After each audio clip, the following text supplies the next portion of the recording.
तर पवारांनंतर आता ठाकरेंकडे वळूया. कुठल्याही निवडणुकीमध्ये काही शब्द असे असतात जे कुठल्या ना कुठल्या निमित्तानं वारंवार चर्चेत येतात. राजकीय नेत्यांकडून हे शब्द जनतेच्या मनात ठसवण्यासाठी त्यांचा वारंवार उपयोग केला जातो. अॅनाकोंडा आणि अब्दाली हे दोन शब्द अशांपैकीच. उद्धव ठाकरेंनी काही आठवड्यांपूर्वी पहिल्यांदा या शब्दांचा वापर करून केंद्रीय मंत्री अमित शहांवर टीका केली. त्यानंतर सत्ताधाऱ्यांनी सुद्धा उद्धव ठाकरेंना अशाच उपमांचा वापर करत प्रत्युत्तर दिलं. मात्र आता पुन्हा एकदा हे शब्द चर्चेच्या केंद्रस्थानी आलेत. निमित्त होतं एका पुस्तिकेच्या प्रकाशनाचं. नेमकं काय घडलं पाहूया राजकीय शोलेच्या या खास रिपोर्टमध्ये.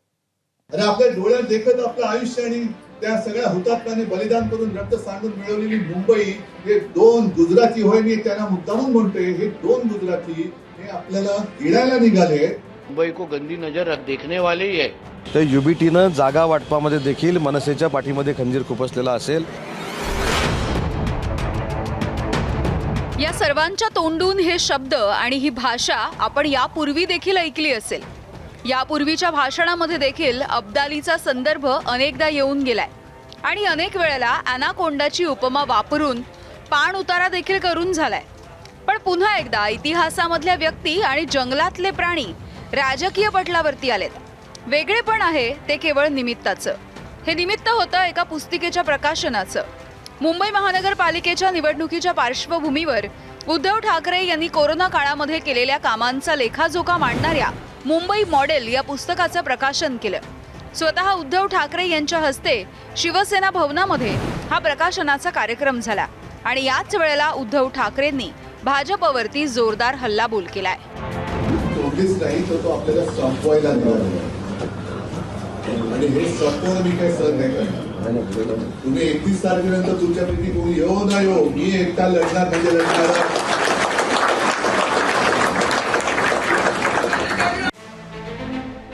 ठाकरेंच्या शिवसेनेनं प्रकाशित केलेल्या या पुस्तकाला भाजपकडून प्रकाशित एका पुस्तकाची पार्श्वभूमी आहे. भाजपचे नेते किरीट सोमय्या यांनी लिहिलेल्या एका पुस्तकाचं नुकतंच भाजपचे मुंबई अध्यक्ष अमित साटम यांच्या हस्ते प्रकाशन झालं होतं. मुंबई महानगरपालिका माफियांची कोविडची कमाई असं या पुस्तकाचं नाव आहे. यानंतर नुकतंच मंत्री आशिष शेलार यांनी ट्रान्सफॉर्मिंग मुंबई या नावाचं 3 दिवसांचं प्रदर्शन देखील भरवलं होतं.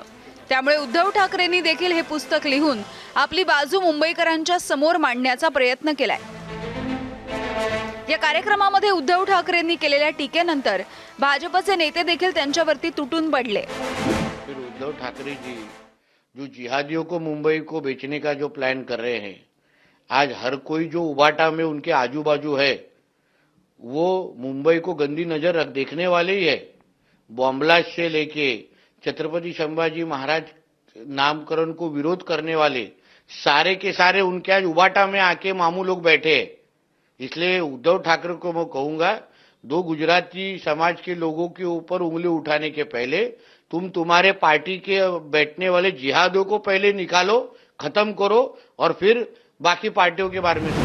वंदनीय हिंदू हृदय सम्राट बाळासाहेब ठाकरे यांचे हिंदुत्ववादी विचार सोडल्यामुळे हा मराठी माणूस तुमच्यापासून दूर गेला आणि तुम्ही काय अनाकोंडा आणि अब्दालीच्या गप्पा मारतायत.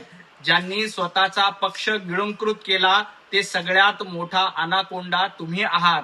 आणि अब्दालीच्या भाषा तर तुम्ही करू नका, कारण तुम्ही स्वतः औरंगजेब फॅन क्लबचे अध्यक्ष आहात. महाराष्ट्र धर्म म्हणजे एकतेचा धर्म. तुमचा धर्म हा औरंगजेबचा आणि अफजल खानाचा आहे, हे महाराष्ट्राने ओळखलेलं आहे. एकीकडे भाजपचे नेते उद्धव ठाकरेंना टार्गेट करत असताना शिंदेच्या शिवसेनेने मात्र मनसेसोबत दगाफटका झाल्याचा वेगळाच मुद्दा उपस्थित केलाय. ठाकरेंच्या शिवसेनेनं मनसेच्या पाठीमध्ये कसा काय खंजीर खुपसला हे मंत्री उदय सामंत सांगतात. ठाकरे बंधूंची जी युती झालेली आहे, म्हणजे मनसे आणि युबीटीची जी युती झालेली आहे, मी तुम्हाला आज अगदी जबाबदारीनं सांगतो की जेव्हा मनसेचं आणि युबीटीचं तिकीट वाटप जाहीर होईल तर युबीटीनं जागा वाटपामध्ये देखील मनसेच्या पाठीमध्ये खंजीर खुपसलेला असेल.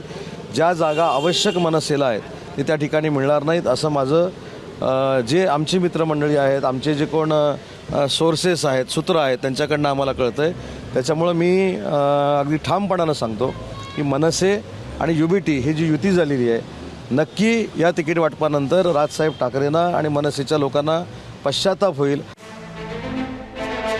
थोडक्यात वक्तव्याने तर पुस्तकाला पुस्तकानं उत्तर देण्याचा सिलसिला सध्या मुंबईमध्ये सुरू झाल्याचं स्पष्ट झालं.